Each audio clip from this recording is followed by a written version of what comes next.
Today on an all-new Dr. Phil. Her arrest made headlines. To keep her boyfriend, she faked a pregnancy. This goes on for 9 months, and now you got to produce a baby. Yeah. Staged a fake casting call. I set up an audition. For a Bollywood film. Correct. And abducted a child. You took someone's baby, jumped in a cab, and disappeared into the night. I wasn't going to steal the baby. I was just going to borrow it. What do you mean you're going to borrow? You borrow a cup of sugar. Plus, you don't have any boundaries. I do not have feelings of guilt. I don't have a conscience. It's possible that I could one day kill somebody. Sociopath. I have cut myself. It's one of the hallmarks of being a sociopath. Actually, that's not a hallmark. Or con artist. You're in disguise. Are you working a scam now? Let's do it. Why don't we stop all the drama, stop all the fighting, and let's go get you better. Here we go. Have a good show, everybody. If I can help get this family back on track, are you willing to do that? Ready, free, take. This is going to be a changing day in your life. Go, Dr. Phil.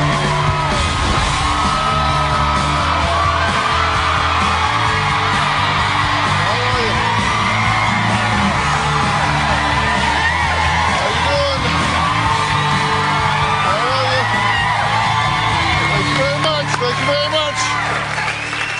Well, when you hear words like sociopath or child kidnapper, what picture comes to mind? I mean, you're thinking like Ted Bundy or Jeffrey Dahmer, right? Certainly not people like this. In today's show, you're going to meet two women. Good-looking, well-spoken, but most definitely not what they appear to be. Now, my first guest grew up with dreams of falling in love, getting married, and having children. So how did she end up in jail for 2.5 years? Would you believe that this young, aspiring model got so desperate to please her boyfriend that she attempted to kidnap a baby? She actually faked a pregnancy, then staged a casting call asking for newborns. And when she found one she liked, she took off with it out the back door. Her story made international news headlines, and today, for the first time, she is speaking out. But before we meet her, let's hear how this all started. Take a look. My boyfriend and I were on an on-again, off-again relationship for 3 years. I really loved him. It was the first boyfriend I ever had that was a serious relationship. One day his friends were looking through my purse and they found a missed period that I wrote down. His friends told him I was pregnant. I had to pretend I was pregnant because I was afraid to lose him. And, you know, his friends were trying to break us up. I gave up so much of myself and my career and my money to satisfy his happiness. I lost a piece of me. So because I lost all that, I didn't want to lose him. 5 months after I told him I was pregnant, we broke up. And that was the most heartbreaking, the most devastating experience. I gave him like thousands of dollars and I lost that money. I lost my friends and I just felt like I had nothing. After he broke up with me in Canada, I moved back to New York and I just really want to hurt him really bad. I decided to continue lying about being pregnant. I figured, well, he would buy things for the baby. In order to convince my boyfriend I was pregnant, I had to make it look real. I got a fake padding and I put it underneath my dress and took the picture and put it on Facebook. While I was in court, they did show the pregnancy picture. I was just trying my best to make it look real because he hurt me, I just want to hurt him. When everything was happening, I was happy, even though it sounds really wrong. I felt that justice was finally served. And now I was trying to figure out, okay, what am I going to do now when the 9 months is up? I figured I would just run off and make him think that his kid is with me somewhere around the world and he'll never find me again. But it didn't turn out that way. Okay, now, most people would think faking a pregnancy is bad enough, but Michelle didn't stop there. By the night, I was feeling very overwhelmed. My boyfriend kept asking me to show him the baby, show him the baby, show him the baby. I was just panicked and I was under a lot of pressure. I had no choice. I just had to show him a face of a child that looked like him. The plan was I was going to set up an audition. People would bring in their babies. I would find a baby that looked like my ex. I would take the baby quickly out the back door and I had a cab waiting to take it, show him, and then bring it back to the couple. I was never planning to kidnap or abduct the baby for a long period of time.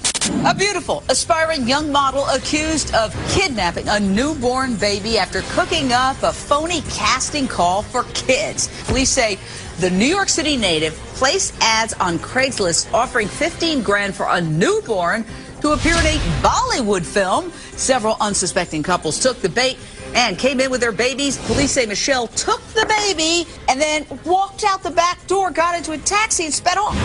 Once I got into the cab, things got really, really bad. I was supposed to be my ex, but he had called the police. Because when I was with my ex-boyfriend, I had a history of running off when I felt panic. He thought I was putting one of my runoff tricks again, and then he ended up calling the police because he thought that I was running off with his child. When I saw my ex, I handed him the baby. He and the cops just went away.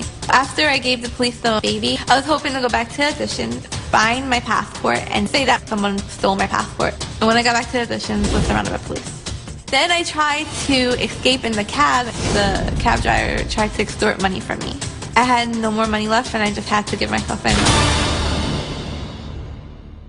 Okay, this was your first abduction, right? My last and only one ever. You had never abducted anybody before, No. never kidnapped any before, never committed a crime before. No. You pulled this caper because you were so invested in this relationship. Correct. And you were really in love with this guy. Yeah. His friends didn't like you, did they? No. They were trying to get rid of you? They were trying to break us up. Then they find these notes going through your purse. What are they doing going through your purse? Just trying to be nosy to get info against me. So they find this note that says you're pregnant, and you say, no, I'm not pregnant. But they didn't believe you. No. And so that's when you had the bright idea. I just felt that if I did it, maybe I can have some kind of control and try to... This is power. Yeah. You want to believe I'm pregnant? I'm pregnant. Yeah. Yeah. So how did it work at first? He wanted me to go for the pregnancy test, and I faked the pregnancy test. All right, and so then you showed it to him? Yeah. Okay, but then, pretty soon, you found an ultrasound from a friend. Correct. And said, here, I'm having a girl. Right. At that point, you're like really into it. Well, at that point, you start to believe that you really are having a baby when you're not. Like, you become so unhealthy in your mind. So you convinced yourself? Yeah. Did anything go through your mind along the way, like, this is getting really crazy? It got crazy from the get-go. No, but I mean, at some point, you named this baby. What was your name? Valentina. Valentina. You named this non-existent baby. You had a foam rubber baby. You bought a baby bump, right? Right. And you named it Valentina, and you're posting stuff up, pictures. They use this picture in court, right? Yeah. I just thought that maybe it would make him be more realistic to believe that I was telling the truth. Well, you want him to be more Yeah. realistic. You're like mayor of Fantasyland, but you want him to be more realistic. We need to snap him too. And you're registered at Babies R Us, and Yeah. you thought he would start buying you stuff. Yeah, well, he owed me money, and I just wanted the money back when we broke up. But he wouldn't give me the money back. So I figured, well, if I lie to him and he bought stuff for the baby, I would get my money back. That's all I really wanted at first after we Well, you broke said up. you wanted revenge at first. Yeah. Originally, I pretended to be pregnant to have some kind of control of the relationship over his friends. And then when we broke up, I felt hurt, and I just wanted to hurt him. And then as the relationship went on, when he thought I was still pregnant, he started to change, and I felt guilty, and I just wanted to tell him the truth, but I didn't know how to because I was afraid of losing him like I did when we first broke up. But how many times had you broken up? Maybe 10. 10 times? Why was 11 any different? I mean, 10 times, 1, 2, 3, 4, 5, 6, 7, 8, 9, 10, and the 11th time you say, okay, now I'm pregnant? And you said the gifts from him you wanted to get the money to finance your singing career? Right. That's a business model. I mean, seriously, you're going to finance a singing career by taking back diaper holders? I mean, did you really think that through? No, I wasn't. I was really unhealthy at that point. Things got really bad between us, and I just kind of lost it. So this goes on for 9 months, Right. and now it's time to have the baby. You got to produce a baby. Yeah, And that's when you decided to have this casting call, right? correct. Did you actually think what it was going to be like for somebody to hand your baby and you run out the back door with it? No, I thought. You had a cab waiting, right? Yeah, So you posted a Craigslist ad for an Indian baby girl, yeah. because it was for a Bollywood film. Correct. But I wasn't going to steal the baby. I was just going to show him the baby to borrow it. What do you mean you were going to borrow? You borrow a cup of sugar. I know, but this is what was going through my head because I wasn't thinking clearly. Michelle says that she had her reasons for doing what she did, and she didn't think she would be punished with so much jail time. So we're going to talk about that next. And later, we're going to go inside the mind of another woman who is a very proud sociopath. We'll talk about that later in the show. We'll be right back.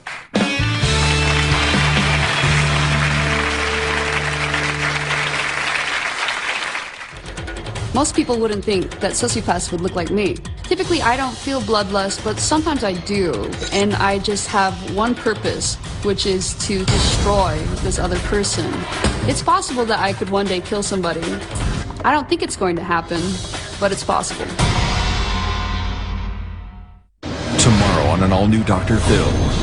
She went from star athlete What have you been arrested for? Prostitution. to call girl. Did you perform in a homemade sex tape? These things are in the past. It's over. Is she irresponsible? My sister is an unfit mother. Or is her sister She's evil. Like, that is evil. plotting against her? I want Quincy to be with her. You think that's insincere? I don't trust her at all. Then on Friday, she says, marry my ex and you'll be sorry. She wanted to warn me about 10. I'm wondering if part of you doesn't want him being with someone else. That's Friday. Once my story hit the news, I was devastated. A beautiful, aspiring young model accused of kidnapping a newborn baby after cooking up a phony casting call for kids. I couldn't face myself. Like, I didn't know how I was going to turn things back around. Everything I worked for my entire life was done out the drain. No, people were talking about, like, oh, well, she's only famous because of this now. But that's not what I want to be famous for. And I was famous before for my modeling, so why throw it in my face because of my crime? Well, Michelle made headlines when she faked a pregnancy, staged a fake casting call, and then actually abducted a child, she says is borrowed, to pretend like it was her own. She served 2.5 years in prison. And she says she wasn't expecting such a severe punishment, especially since she surrendered and turned herself over to police. Take a look. Honestly, if I wanted to keep that baby for myself and not give that baby back, I could have gotten away with it. I could have not gave the baby back and just ran off. When they arrested me and I turned myself in, I said to my lawyer, I said, well, how come me turning myself in doesn't count, or me, like, bringing the baby back? None of that matters. But they're just concerned that I abducted a child. I think it's outrageous because it was a nonviolent crime, and I also returned and turned myself in. So why would someone give me 10 years for turning myself in and returning it? Like, yeah, the act was done, but 10 years is a little too pricey. Like, I wasn't thinking about the stranger's feelings. I was thinking about my own feelings. So yeah, I'm wrong there. But compared to everything else that goes on in the world, no, I don't think it's the worst thing. You're not being real with yourself about this yet. And somebody needs to tell you the truth about this, because you are an intelligent, attractive young woman with your whole life ahead of you, but you've got to grow up and wake up. I made a list out of all of the things that you've said to us. We recorded a lot of interview with you, right? Right. And I found a set of statements that I thought were particularly revealing. Okay. Number one, you said, I had to pretend I was pregnant. And I had no choice. I felt that way at the Okay, time. now that's not what you said then. That's what you said now in a contemporaneous interview with us now. As you were explaining what was going on, you said, I had to pretend I was pregnant. You're explaining now. Here's why I did. I had no choice. I needed power. I had none. I'm not taking this out of context. I have the entire context, and I can pretty much quote this entire interview to you verbatim. Test me. Okay. Okay. You're telling yourself that now today. That's not true. No, I don't believe that today. I meant I felt that way at the time. I'm glad to hear that. Yeah. Next, you said, compared to everything else in the world, no, I don't think it's the worst thing. You took someone's baby and ran out the back door, jumped in a cab, and disappeared into the night at 11 p.m. Do you have any idea the trauma that creates to a young couple? And I learned that the hard way from going through jail. But compared to a lot of crimes, I do agree, yes, it's not the worst crime. But it's a horrible crime. You cannot trivialize that. You're trying to say, hey, but let me finish. You said I was the victim of a man. But it's not an excuse. I don't need to victimize myself. That's what you said. But that's how I felt at the time. That's how I felt. You said we broke up. I wanted revenge. It seemed natural. At the time, yeah. But that's not natural. You get that now? But I was trying to explain to you what I was thinking and going through at the time. You said because no one would believe me, I wasn't pregnant, I decided to use this to my advantage. And I did. But it wasn't to your advantage. Do you get that wasn't to your advantage? No, it made things worse. It made the situation worse. It made it real worse. I thought if I continued to lie, then my ex would buy me baby stuff and I could get money for it. I needed money for my music career. You realize how devastatingly self-destructive that was. Yeah, and I was very self-destructive at the time. And I realize how deluded you were because you also said I actually started to convince myself I was pregnant. And I did. This is all at the time when I was emotionally unstable. You said I did feel some justice. I had to find a way to get a baby. Again, you said I had to find a way. No, you didn't. You just had to say, hey, I lied to you. You're a jerk. We don't belong together. Bye. And that's what healthy people do, but I wasn't healthy-minded. But you would say that now. Yeah. You said, and you said this now, you didn't say this at the time, you said this now. Those families shouldn't have let me take their children into another room that late at night. I thought that was crazy. I gave the baby back and turned myself in. Does none of that count? I think the parents should have been charged. No, I didn't say I think the parents should have been charged. Yes, you did say you think the parents have been charged. You sure it wasn't a misunderstanding? No, seriously, you guys were asking me questions, and I was trying to answer according to the questions they were asking me. But every time I would tell my point of view first, then they asked me the question, and then I would try to answer. I just feel that maybe you might be trying to change my words a little bit around. Why would we do that? Well, I'm on a talk show and you want ratings? I don't know.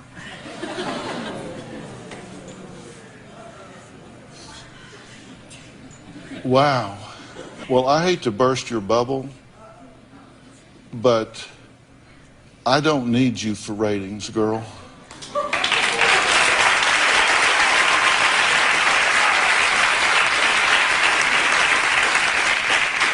And if I was going to do something to get you for ratings, changing your answers to say, I think they should have been charged, how does that change the story? But I was trying to explain to them this is what people told me. This is not how I felt. I'm just saying people have come to me and say they thought they should have been charged. So you did say it.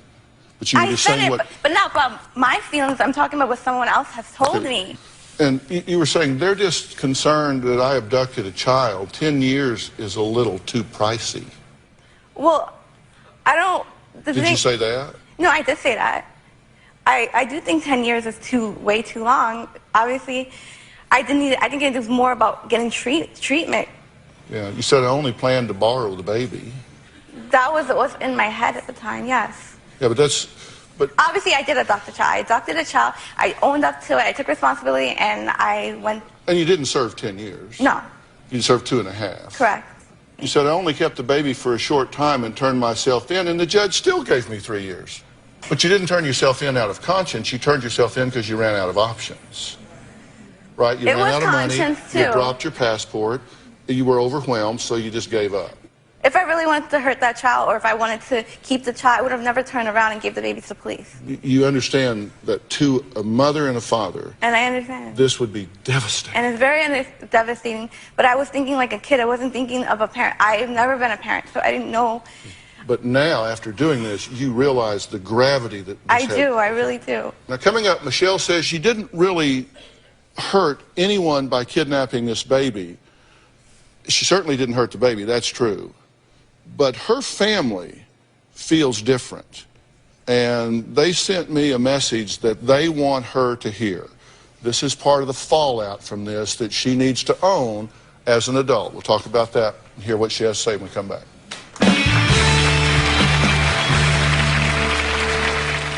Monday on Dr. Phil. You went missing for 11 years. The exclusive interview with runaway mom Brenda Heist. You go from being a mom in suburbia at 11 that morning to hitchhiking to Florida. What really happened while she was gone. You had a relationship for 7 years. Were you in love? The hard questions. You looked healthy and happy. Did you know they declared you dead? That they suspected your husband of foul play? And surprising answers. How could you not call your children for 11 years? Her tearful plea to the kids she left behind. Then, say hello. The surprise reunion, Monday. I can't believe you're here. When I think back about my crime for abducting a baby, I feel like it was a crime of passion. Because I was thinking with my heart. I wasn't thinking of anything doing it to hurt anybody in a physical or emotional way. I was thinking about trying to protect someone I cared about and keep them from being hurt. I never thought I would get arrested or be sent to jail. You have family in the U.S. and family in Canada, right? Correct. We reached out to Michelle's family to see what they had to say. Now, one of her family members responded with a letter. Now, she asked to remain anonymous. The letter that she sent, and I will give you the letter so you can read it after the show. It is extensive. It is multi-page with a lot of detail, and I think it will help you to read it. I pulled some excerpts from it because I think you need to know how they feel about this. Because you've been upset that they have basically cut you off. Correct, yep. And how do you feel about that? I was heartbreaking because they've always been... Families should be there for each other. Here are some excerpts from the letter. Family members, including myself, bought her baby clothes along with other items she would soon need. Michelle continued to fake her pregnancy while in Canada. She stayed at her aunt's house where she continued to premeditate her plan in secrecy. As a relative, my family and I here in Canada are appalled at her disgusting behavior. Dr. Phil, Michelle doesn't quite understand the damage she has caused. She not only has a criminal record, but she has brought shame and disgust to our family. Michelle should still be locked up for what she did. She stole someone's child, and she put that child at risk of harm. I strongly believe that she should be seeking some serious help under strict confinement in a jail cell. Coming from a relative of Michelle's, I don't want to fix my relationship with her. She does not deserve my friendship, support, or loyalty. I believe she should still pay for her mistakes. Instead of her parents being so naive to her actions, they not only let her believe it's okay, but allow her to get away with it. I feel it is very important for her to hear exactly how she has affected our family. Thank you. So that, I think, is representative of how they feel. I'm not going to let that get to me because I feel that, you know, why judge someone for their actions? In the end of the day, God has to judge you. And that's the biggest lesson I had to learn. This is behind you at this point. You're on parole in Canada. In Canada, yes. Okay. You can start over here. You said, how do I keep people from judging me? People need to know you get it. That what you did was selfish, it was immature, it was narcissistic. People need to know that you get that there's no excuse for it, there's no justification for it, that you can't trivialize it, categorize it. It was wrong, wrong, wrong. You can't be trying to spin this, position this. You just have to own it. It was wrong. It was devastating to those people. They did nothing to deserve that. And you just have to own that and then move forward. And if you want people to let this go, they need to know that you get it. That's what allows people to move on, when they realize she gets it. I get what you're Do saying. you get it? I do get it, but I still feel that even if I got it, there are people out there that are still going to judge me, and that's my fear. That may be for the rest of your life. But you can't give your power to those people. If you know, I did something wrong, and I acknowledge that, and I own it, and I get it, and I forgive myself, and I'm starting fresh. I have matured, and I'm moving on, then that's all you can do. You're right. That's all you can do. You're right. And you be at peace with yourself about it. You can't make sense out of nonsense. It was a crazy thing to do. It was an immature thing to do. It was very crazy. It's too crazy. All right. I'm Nice glad to meet you're you. here. Thank All you. right. Coming up, my next guest says she's a sociopath, and everybody knows a sociopath in their life, whether they realize it or not. We'll be right back.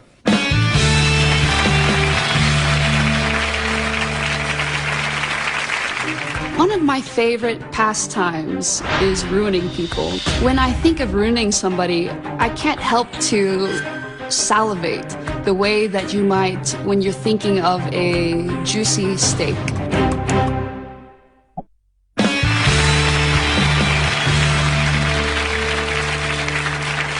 Well, everyone in the audience, take a look around. There are roughly 300 of you here.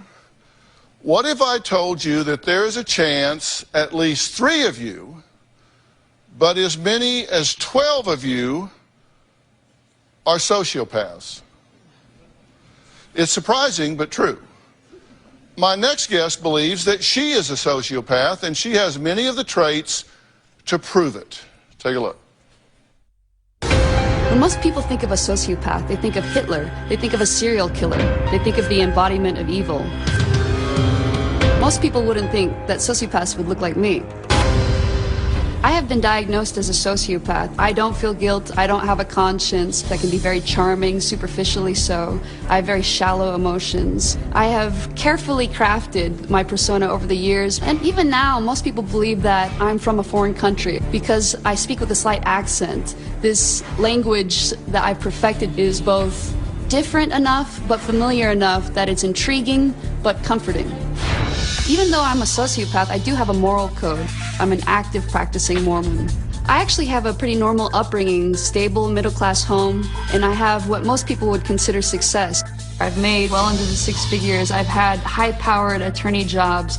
I've been envied by many, and now I'm a law professor. I see almost every personal interaction I have as a game to further effectuate my goals, to get ahead, to have more power. One of my favorite pastimes is ruining people. I mean that I'm able to get into their head in such a way that I become sort of a puppeteer. I do something and they react in a particular way. It's very satisfying. When I think of ruining somebody, I can't help to salivate the way that you might when you're thinking of a juicy steak. In some ways, I think my enjoyment of ruining people is the best reflection of my sociopathy. It is probably my most malicious personality trait. Well, Emmy recently wrote a new book called Confessions of a Sociopath, A Life Spent Hiding in Plain Sight, and says that although she's ready to educate the world on why sociopaths aren't always bad people, she's not quite ready to reveal her true identity. So as a result, we're not using her real name, and this is not how she looks every day. So tell me why you wrote the book. Well, I wrote the book as kind of a continuation of a blog that I had been writing. In 2008, I started writing a blog, Sociopath World, and it was after I had experienced some difficulties in my life. I had relationships and I had been fired from a prestigious, well-paying job. And I thought, you know, I recognize a pattern here. Every 2 to 3 years or so, I basically do enough bad things that my life ends up in shambles. And I am young, and this probably cannot continue for the rest of my life. So who diagnosed you as a sociopath? So I met with a psychologist as part of this period of self-exploration and started thinking, you know, somebody had mentioned previously that I was a sociopath, and so I thought, well, maybe I am a sociopath. And if I am a sociopath, I would like to confirm it for sure. And I would like to know what exactly it is, what I'm dealing with, who am I? Everything you're describing is very inconsistent with sociopathy. Everything I'm talking about, self-introspection. You're talking about insight and self-discovery and things that are just not consistent with antisocial personality or sociopathy at all. Are you speaking right now with this this cultured accent that you say that you have? I think so. I myself Because I don't hear it. an accent. I don't hear it either. You say you've worked on it to the point that it's familiar and intriguing. Do you think it's familiar yet intriguing? I don't hear it at all. A lot of people don't hear it at all. So maybe that's its secret power. It could be. You say that you shape your self-presentation. If you're kind of a shapeshifter, what am I dealing with now? Is this Right. Is this you? Is this a whole scam? It's a very good question. When I say that when I say that I adapt to every situation, mainly I mean there's not really a default sort of shell. What am I dealing with today? Like, for example, you're in disguise today. Right. Are people that know you going to recognize you? I don't know. Are you working a scam now, or are we having a genuine conversation? Well, Because so I don't know. I wouldn't say that I work a scam every minute of the day. You say ruining people. You love the way that phrase rolls around your mouth. Right. You like to imagine I've ruined people or seduced someone to the point of being irreparably mine. Right. I comment on the desire to exploit my admirers or kill babies and cute animals, and don't even need to laugh or smile for people to think I'm joking. I'm continually shaping my self-presentation so I can control what people think of me. You say continually, so I'm just wondering if you're doing that now. Yes, I am doing it now, but I don't think it's quite to the extent that people think. Well, and this is exactly why I'm here, is to hopefully demystify sociopaths a little bit and to challenge some of the myths. They're not very mystic to me. They're just not. No, they're just users and abusers. Do you know sociopaths then? Oh my, yes. They're more common than people think. Let's take a break. I think at one time or another, a lot of us have wanted to kill someone or wished ill will. But when ME has those thoughts, does she ever think about actually doing it? She talks about this in her book, and I'll let you hear what she has to say about it when we come back.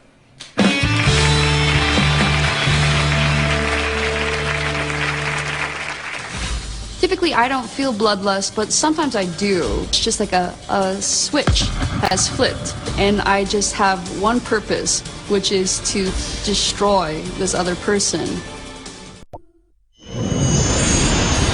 I never use knives. I have learned to make recipes without using knives because I'm not able to force myself to be careful enough with a knife. If it starts getting close to my fingers, I just close my eyes because I think it's likely I'm about to cut myself, but I would rather not watch myself do it.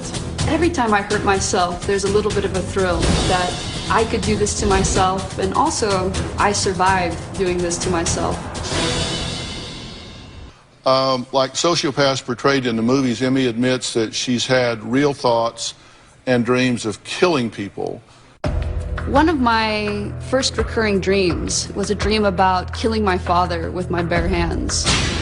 At the time, I must have been 8 or 9, and in the dream, I knew that he was going to kill me. And so I was planning on running away, and I would try to gather as much as I could so that I would be able to survive on my own. And one of the things I remember trying to gather was a knife. I actually enjoyed having the dream because I felt that every time I had the dream, I got quicker, I got better at collecting the things, until finally I did succeed in killing my father and running away. After I woke up from the dream, finally having successfully killed my father, I felt a sense of calm and power, that I also had control in this relationship. Typically, I don't feel bloodlust, but sometimes I do. I get angry to the point where it's just like a switch has flipped, and everything gets very calm in my mind, and I just have one purpose, which is to somehow destroy this other person. In those moments, I would like nothing more than to take somebody's head and ram it into a sign.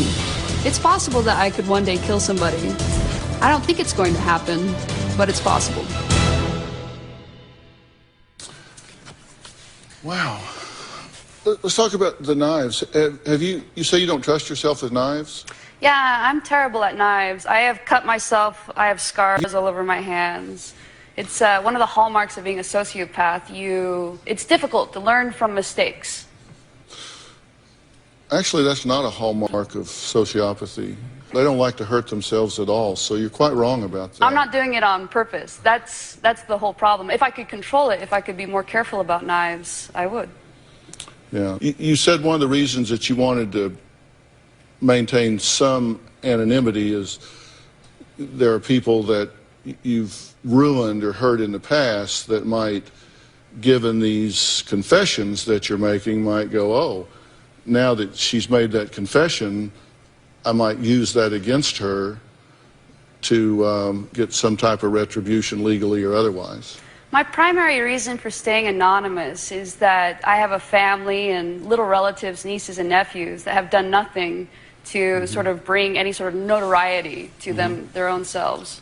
So you care about them? I do. I care about them in particular ways. I do. I feel love for them. How do you square that up with your reading about sociopathy? Well, so it's interesting you keep mentioning of these traits that you think are or are not, and there's actually a lot of uncertainty about which traits sociopaths have. Most of the research that's been done has been done with prisoners in prison, mostly for violent crimes. So you can imagine that when studying prisoners who have been accused and convicted of violent crimes, that you would see a lot of violence. I don't know what that means. You said I'm a rat and I'll take advantage, and I can without apology, every advantage I can without apology or excuse. And you say that you don't have any boundaries. You don't have an off switch in your brain telling you to stop. I do not have feelings of guilt. So guilt is primarily what people feel and associate with a conscience. So you would say that I don't have a conscience. That doesn't mean that I don't have the ability to make decisions. I obviously make decisions. I made a decision to come here. I make a decision to stay anonymous, to protect my nieces and nephews. M.E. says she thinks she wants to have children of her own and would be happy if they were also sociopaths. We'll talk about that when we come back.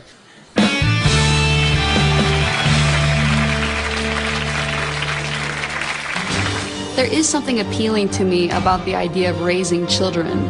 Perhaps it's having little people that I can shape, that represent an extension of myself. If I had a child and I realized that he wasn't a sociopath, I think a little part of me would be disappointed.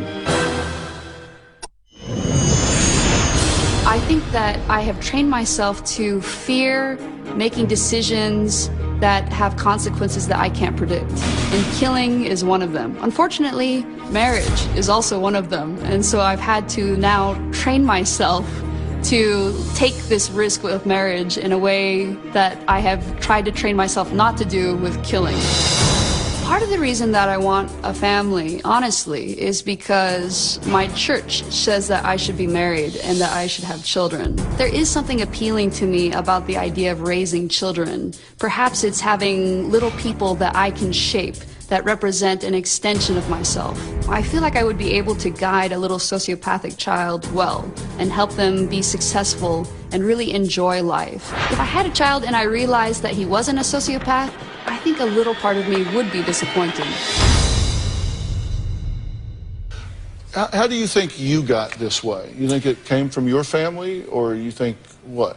So my research has suggested that it's part genetic, approximately half genetic and half environmental.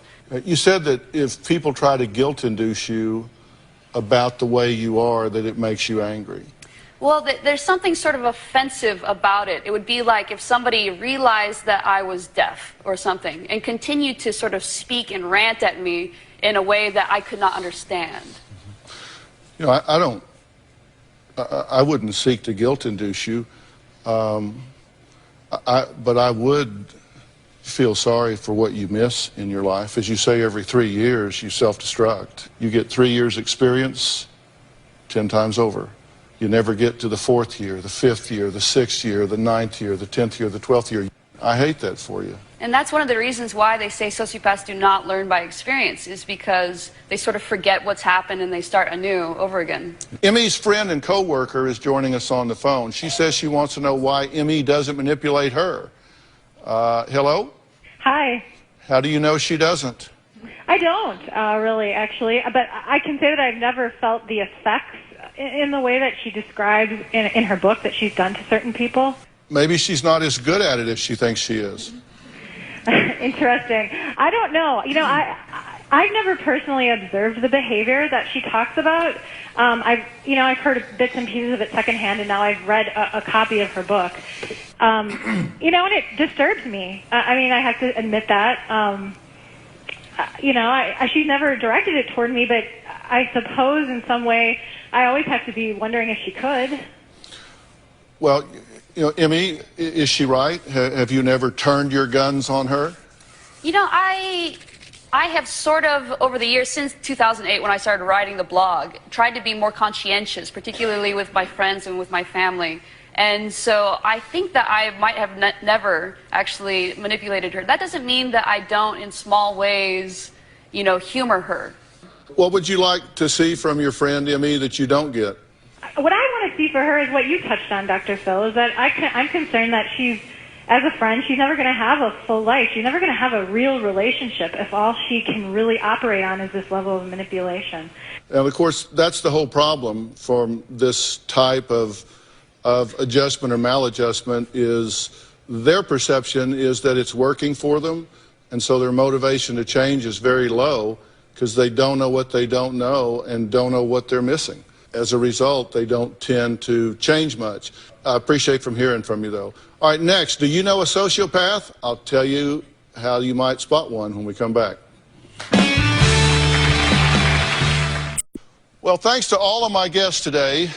Emmy's the author of Confessions of a Sociopath, a life spent hiding in plain sight.